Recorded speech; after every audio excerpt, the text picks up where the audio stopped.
Ni miaka minne sasa tangu kuapishwa kwake Rais wa Jamhuri ya Muungano wa Tanzania, ambapo kwa hakika Dr. Samia Suluhu Hassan ameendelea kuthibitisha kwa vitendo kauli mbiu ya kazi iendelee, na hakika kazi inaendelea. Chini ya uongozi madhubuti wa Jemedari Dr. Samia Suluhu Hassan, serikali imeendelea kusimamia na kutekeleza kwa ukamilifu miradi ya kimkakati inayolenga kuleta maendeleo chanya kwa wananchi. Miradi hiyo imeendelea kuleta ustawi wa kijamii na kiuchumi katika maisha ya mtu mmoja mmoja, jamii na taifa kwa ujumla. Sanjari na kuimarisha shughuli za kijamii, za kiuchumi, miradi imeendelea kuchagiza masuala ya uhifadhi na usimamizi wa mazingira hapa nchini kupitia fursa mbalimbali zilizoweza kuibuliwa, ikiwemo biashara ya kaboni.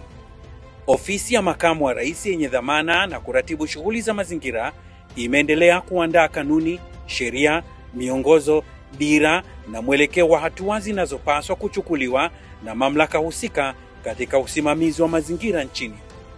Miradi ya kimkakati inayotekelezwa nchini ambayo imekuwa kinara katika kuleta mageuzi ya kiuchumi na kuchagiza shughuli za uhifadhi wa mazingira na kuhamasisha biashara ya kaboni ni hizi zifuatazo. Mradi wa kufua umeme wa bwawa la Julius Nyerere JNHPP uliopo wilayani Rufiji mkoani Pwani, wenye uwezo wa kuzalisha megawati 2115. Mradi huu unaelezwa kupunguza uzalishaji wa gesi joto kwa takribani tani milioni 2.94 kwa mwaka. Aidha, mradi una lengo la kufikia malengo ya kimkakati wa taifa katika matumizi ya nishati safi ya kupikia wa mwaka 2024 hadi 2034, ambapo unalenga 80% ya Watanzania kuhamia kwenye matumizi ya nishati safi ya kupikia.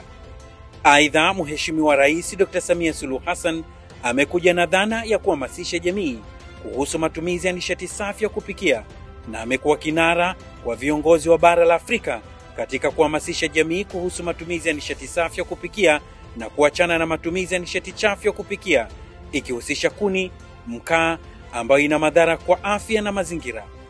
Juhudi za Mheshimiwa Rais Samia Suluhu Hassan kuhusu nishati safi ya kupikia zimepaa katika majukwaa mbalimbali ya kimataifa, ambapo mwezi Mei mwaka 2024 alikuwa mwenyekiti mwenza wa mkutano wa nishati safi ya kupikia uliofanyika Ufaransa.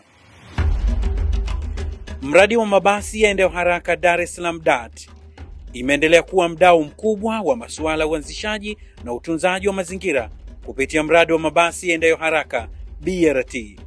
Mradi huu umeleta mageuzi makubwa ya kimazingira kwa kutumia mabasi yanayotumia injini yenye teknolojia ya kisasa Euro 4 diesel engine, ambao ni rafiki wa mazingira.